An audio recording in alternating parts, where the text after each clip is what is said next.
আজকে এখানে উপস্থিত আছেন বিশেষ অতিথি হিসেবে জনাব কাজী আতাউর ফজলুল হক, উপদেষ্টা সাবেক সাধারণ সম্পাদক বাংলাদেশ প্রাথমিক শিক্ষক সমিতি, জনাব মোহাম্মদ আব্দুল্লাহ সরকার, চেয়ারম্যান নীতি নির্ধারণী কমিটির সাবেক সাধারণ সম্পাদক বাংলাদেশ প্রাথমিক শিক্ষক সমিতি ও উপস্থিত প্রাথমিক মঞ্চে উপবিষ্ট প্রাথমিক শিক্ষক সমিতির সিনিয়র নেতৃবৃন্দ, উপস্থিত প্রাথমিক শিক্ষক সমিতির প্রতিনিধিবৃন্দ, উপস্থিত সুধীবন্ধ, এখানে কিছু পলিটিক্যাল আমাদের বিএনপি নেতৃবৃন্দ আছেন, ফরিদে ইয়াসমিন নির্বাহী কমিটির মেম্বার, মেহরুন্নেসা হক নির্বাহী কমিটির মেম্বার, তারপরে মুক্তা বিএনপি শিশু সংগঠনের নেতা এবং সাবেক মহানগর মহিলাদের সেক্রেটারি আর প্রচার সম্পাদক। এখানে আছে হলো সেলিনা হাফিজ, আমাদের দীর্ঘদিনের এই বিএনপির আন্দোলনের এরা সব সংগ্রামী নেত্রী এবং উপস্থিত সুধীবৃন্দ, সংগ্রামী নেতৃবৃন্দ এবং শিক্ষক সমিতি ভাইয়েরা বোনেরা, আসসালামু আলাইকুম।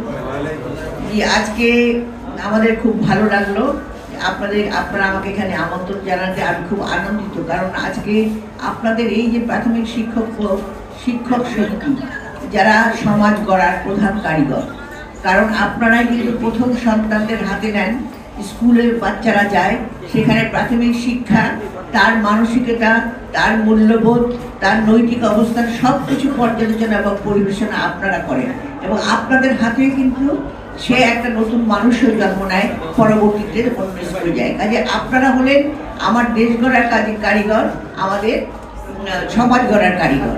আপনারা জানেন যে আজকে আমরা মুক্ত নিঃশ্বাসে কথা বলতে পারছি, এটা আজকে 21শে ফেব্রুয়ারির মাস। আমি অমর একুশের শহীদদের প্রতি শ্রদ্ধা জ্ঞাপন করছি এবং আমাদের এই যে দীর্ঘ আন্দোলনের যেসব সংগ্রামী ভাই বোনেরা যারা গুম খুন অত্যাচারিত হয়েছে, জেল খেটেছে, নির্যাতিত, শহীদ হয়েছে, তাদের প্রতি শ্রদ্ধা জ্ঞাপন করছি। একই সঙ্গে শ্রদ্ধা জ্ঞাপন করছি আমি এই যে ছাত্র জনতার আমাদের জুলাই বিপ্লবের যে গণ অভ্যুত্থান হলো, সেই অভ্যুত্থানে যারা রক্ত দিয়ে, বুকের রক্ত দিয়ে আজকে আমাদের জন্য মুক্তভাবে কথা বলার জন্য একটা দেশ দিয়ে গেছে, তাদের প্রতি শ্রদ্ধা জানাই এবং অভিনন্দন জানাচ্ছি। এই মুক্ত পরিবেশে আজকে আমরা কথা বলতে পারছি, কিন্তু আপনারা দীর্ঘ 17 বছর আপনারা কিচ্ছু করতে পারেন নাই, কারণ আপনাদের উপর একটা দুঃশাসন, একটা ফ্যাসিস্ট সরকার, যারা কথা বলতো না, যাদের মেইন কাজই ছিল মানুষকে হত্যা করা, নির্বিচারে নিপীড়ন করা, খুন করা, হত্যা করা, এমনকি নারী ধর্ষণ, নারী অপহরণ শুরু করে সমাজের ছোট ছোট শিশুকে নষ্ট করে, চাঁদাবাজি, আমাদের দেশ থেকে সম্পদ লুটে বিদেশে পাচার করা থেকে শুরু করে এমন কোনো হীন অপকর্ম নাই যে তারা করে নাই। এবং সবচেয়ে বড় কথা, আমাদের যে সন্তানরা, আমাদের যে শিশু সন্তানরা, যে প্রজন্ম এবং তাদেরকে যে প্রজন্ম যে বেড়ে উঠেছে, তাদেরকে কিন্তু সম্পূর্ণভাবে তাদের নৈতিক মূল্যবোধটাকে নষ্ট করে দিয়ে গেছে।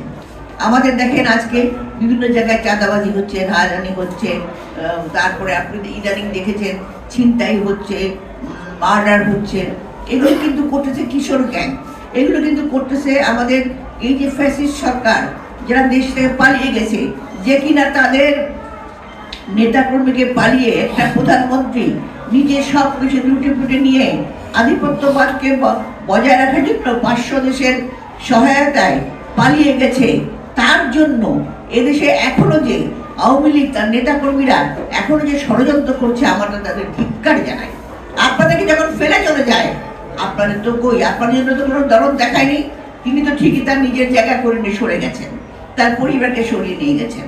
তো আজকে যে কিশোর গ্যাং বলেন, আজকে যে নৈতিক অবস্থান দেখেন, সবখানে দুর্নীতি, ঘুষ এবং ছিনতাই, রাহাজানি, এটাই হচ্ছে। তো এই অবস্থা থেকে দূর করতে হলে আজকে আপনারা হলেন সবচেয়ে বড় হাতিয়ার, সবচেয়ে বড় শক্তি। জনাব তারেক একদিন আপনাদের এইমাত্র বললেন, জনাব তারেক রহমানের কাছে আপনারা দাবি করেছিলেন যে আপনি যখন আপনাকে প্রধান নেন, তখন উনি বলেছিলেন যে এতদিন আপনারা আমাদেরকে দিয়েছেন, এবার আমরা আপনাকে দেব। আপনার হয়তো মনে আছে, শহীদ জিয়া প্রাথমিক শিক্ষাকে বাধ্যতামূলক করেছিলেন এবং দেশনেত্রী বেগম খালেদা জিয়া এই প্রাথমিক শিক্ষার জন্য যাতে গ্রামের শিশুরা ঝরে না পড়ে, তার জন্য খাদ্যের জন্য শিক্ষা, খাদ্যের সেই ব্যবস্থা করেছিলেন। এমনকি উপবৃত্তি দিয়ে মেয়েদেরকে শিক্ষার একটা স্তরে নিয়ে গেছে। আজকে শিক্ষা একেবারে ধ্বংস করে দিয়ে গেছে। মাঝখানে যে প্রজন্মটা গড়ে উঠেছে তারা কিন্তু শিক্ষাবিহীন। কারণ আমরা শুনেছি টিচাররা বলতো আমাদেরকে তাদেরকে বলা হতো খালি খাতায় নাম্বার দিতে। G5 কোনো পড়াশোনা হতো না। এখনো স্কুলে পড়াশোনা হয় না। এখন একটা সমাজে একটা পরিবর্তন এসছে। আমরা যে এই যে দেশনেত্রী বেগম খালেদা জিয়া, আপনাদের হয়তো মনে আছে একসময় প্রাথমিক শিক্ষকরা কি করতেন, একটা ছাত্র যখন রিটায়ার করতেন একটা ছাতা বগলে নিয়ে ঘরে ফিরে যেতেন কিছু লাউ কুমড়া যেটা ফুলের মালা নিয়ে। কিন্তু আপনারা জানেন আপনাদের পেনশন আছে না, পেনশন স্কিমটা করেন কিন্তু বেগম খালেদা জিয়া, যাতে করে আপনাদের অন্তত এই যে আপনারা এত কষ্ট করছেন আপনারা যে বাকি জীবনটাকে কাটাবেন তার জন্য কিন্তু আপনাদের এই যে এটা আমাদের সাইফুর রহমান সাহেব ছিলেন তার মাধ্যমে এই বেগম জিয়া কিন্তু এই ব্যবস্থা করেন। কাজে আজকে আপনারা যে দাবিটা তুলেছেন অবশ্যই আপনাদের যে সুন্দরভাবে বেঁচে থাকা এবং আপনাদের মান সম্মান আর মর্যাদা সেটা অবশ্যই আমাদের যদি বিএনপি জনগণের সরকারে আসতে পারে তাহলে অবশ্যই এটা হবে। এবং বেগম খালেদা জিয়া এখনো বেঁচে আছেন, তিনি এখনো আপনাদেরকে নেতৃত্ব দেবেন আর দেবেন আমাদের ভারপ্রাপ্ত চেয়ারম্যান তারেক রহমান।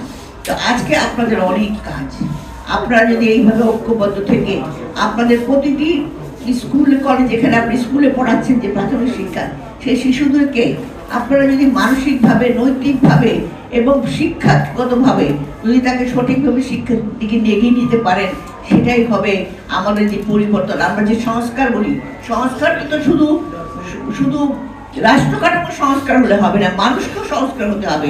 আমার মানুষের চিন্তাকেও বাড়াতে হবে, আমার মানুষের চিন্তাকে উপর দিকে নিতে হবে। আমরা দেশকে ভালোবাসবো, দেশপ্রেমিক শক্তি আপনাদের হাতে আপনারা তৈরি করছেন।